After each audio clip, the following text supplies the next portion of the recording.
Assalamualaikum warahmatullahi wabarakatuh. Alhamdulillahirabbil alamin. Wal aqibatu lil muttaqin wala udwana illa 'alal zalimin. Asyhadu an la ilaha illallah syarikalah al malikul haqqul mubin wa asyhadu anna Muhammadan abduhu wa rasuluh shadiqul wa'dil amin.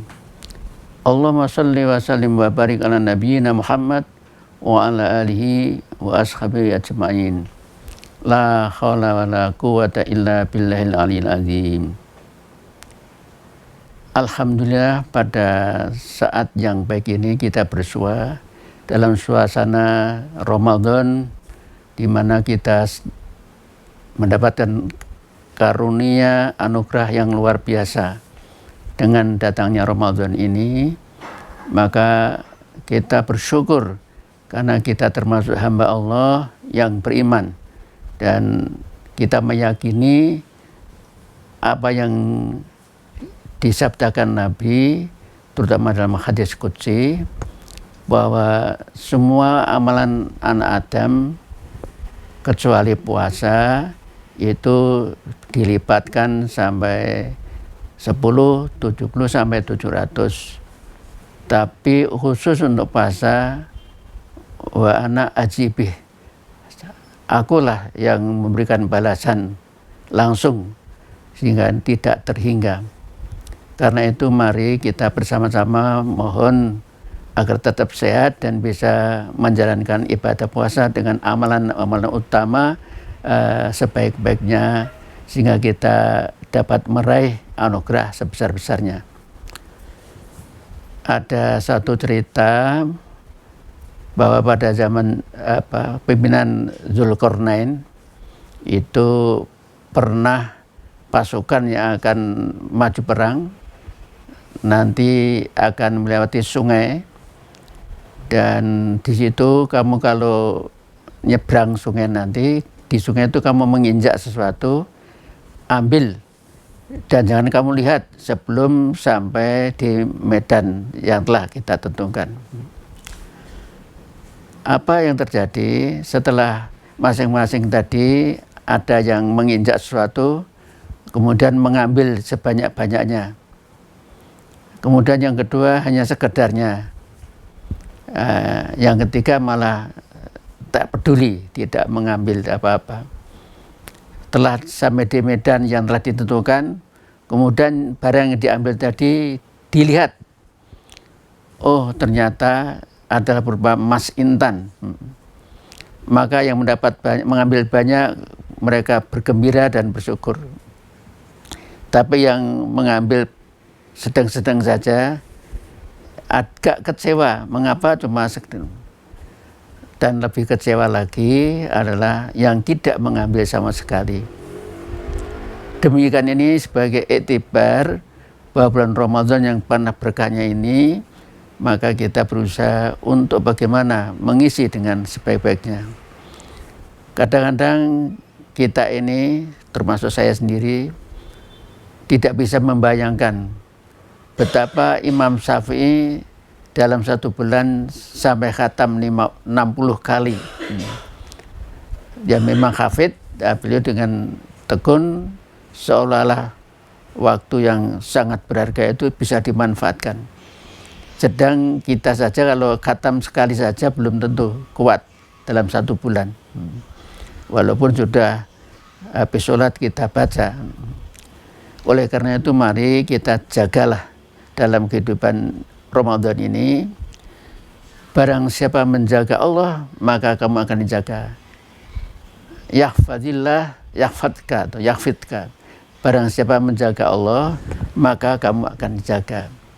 Penjagaan apa yang kita lakukan dalam kehidupan saja? Kalau kita menanam padi, menanam apa saja juga dijaga supaya tidak ada burung yang memakannya dan seterusnya, dan dijaga dari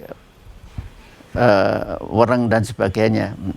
Tapi dalam kehidupan ini, maka Allah menjanjikan kalau kita jaga, maka Allah akan menjaga kita. Pertama, kita jaga sholat. sholat kita jaga. Karena sholat adalah awwalu ma yuhasabu antu yaumil qiyamah. Karena sholat adalah termasuk ibadah yang pertama kali dihisab besok dari kiamat. Yang kedua, memang sholat adalah aqimis sholat li zikri, tegakkan sholat untuk selalu ingat kepadaku. Dan sholat juga upaya preventif, yaitu bisa mencegah tanha anil fakhsha wal mungkar, buat fahsya dan mungkar. Jadi kewajiban sholat ini usahakan, dan jangan sampai kita mengabaikan. Dan istimewanya sholat bisa dilakukan dalam kondisi apapun juga, karena manusia kadang-kadang kena halangan, maka di waktu sakit sholat bisa dikerjakan dengan duduk, bahkan bisa dengan berbaring, dan bahkan juga bisa dituntun. Ini menunjukkan bahwa sholat adalah pokok pertama dalam masalah ibadah ini. Yang kedua, kita menjaga kesucian lahir dan batin. Artinya dalam kehidupan ini telah dituntun untuk kita melakukan sholat pun diawali dengan toharoh, wudhu. Dan coba penjenengan perhatikan betul, dalam toharoh ini memberikan bimbingan kita bahwa di samping bersih lahirnya juga akan bersih batinnya. Dalam pengertian, anggota badan yang kita bersihkan, yang kita gunakan air untuk wudhu itu, baik tangan, mulut, hidung, mata, telinga, tangan, kaki, dan sebagainya. Coba kita perhatikan, semua anggota badan ini bisa melakukan sesuatu yang bisa membawa pahala, membawa kebaikan, tapi juga bisa membawa dosa. Tangan kita untuk meraba apa, memegang apa, halal atau haram. Kemudian mulut kita, ucapan-ucapan yang keluar, hidung kita, dan mata kita melihat barang yang syahwat dan sebagainya. Kemudian mengusap kepala, pikiran-pikiran kita yang tidak benar, tidak sehat, dan bukan kaki kita. Oleh karena itu kita jaga secara lahir, anggota yang kita basuh dengan wudhu tadi bersih, tapi sekaligus mohon akibat yang kita lakukan oleh mata, oleh telinga, oleh mulut ini mudah-mudahan juga disucikan, diampuni oleh Allah SWT. Kemudian yang ketiga, jaga lisan. Karena ada istilah salamatul insan bihifdil lisan. Manusia itu selamat karena kemampuan bisa menjaga lidah. Ucapan itu kadang-kadang lebih tajam dari pedang, karena tajam sehingga menyakitkan hati orang yang mungkin terkenang sampai hidupnya. Karena itu lisan kita gunakan untuk hal-hal ucapan-ucapan yang baik, yang tidak menyakitkan, dan bahkan kita gunakan untuk zikir. Betapa tidak indahnya Nabi bersabda bahwa zikir subhanallah itu memenuhi timbangan bumi seisinya. Subhanallah walhamdulillah. Jadi tamlaan itu memenuhi 2 timbangan yang seluas langit dan bumi. Demikian anugerah Allah yang luar biasa hanya dengan lisan ini. Maka manfaatkanlah banyak berzikir dengan ini. Kemudian yang tidak kemudian ini adalah menjaga halal dan haram. Yang kita makan ini juga kita perhatikan. Dan yang kelima adalah menjaga Allah dan Rasulnya.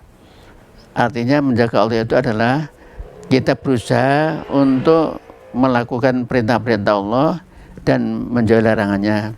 Dan kemudian menjaga Rasulullah, bagaimana kita bisa meniru akhlak Rasulullah.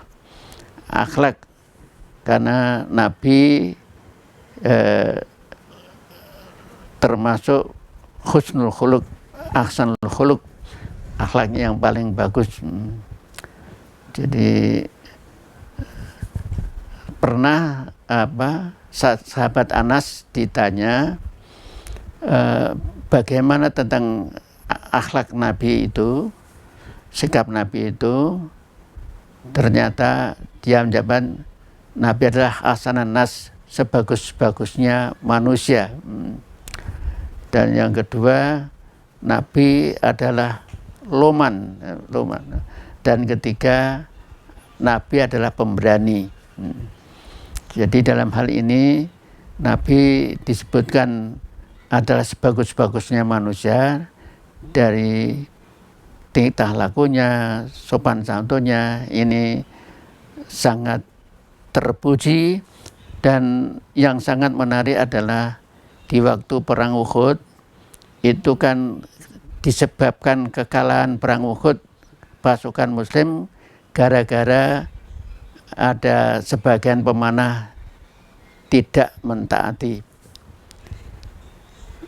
Ternyata setelah selesai perang dan memang ya kalah, Nabi tidak pernah ngungkit-ngungkit pemanah itu yang menyebabkan kekalahan. Tapi justru Nabi menimbulkan semangat baru, yaitu pasukan dikumpulkan, mari siap-siap kita kejar musuh. Walaupun pasukan Quraisy sudah menang, tapi Nabi justru merintahkan. Maka termasuk bagian pemanah yang tadi tidak disiplin merasa tergugah, seolah-olah ingin menebus kesalahannya itu. Dan ternyata musuh bisa terkejar di suatu tempat, dan kemudian Nabi memerintahkan untuk membuat api unggun yang nampak banyak. Dan akhirnya spion meneliti, ternyata akhirnya pasukan Quraisy paginya terus meninggalkan. Dan akhirnya pasukan Quraisy juga ketakutan. Walaupun sudah menang, tapi ternyata kok merasa masih dikejar, maka ternyata pasukan Quraisy tadi juga merasa takut. Itulah hal-hal yang perlu kita perhatikan.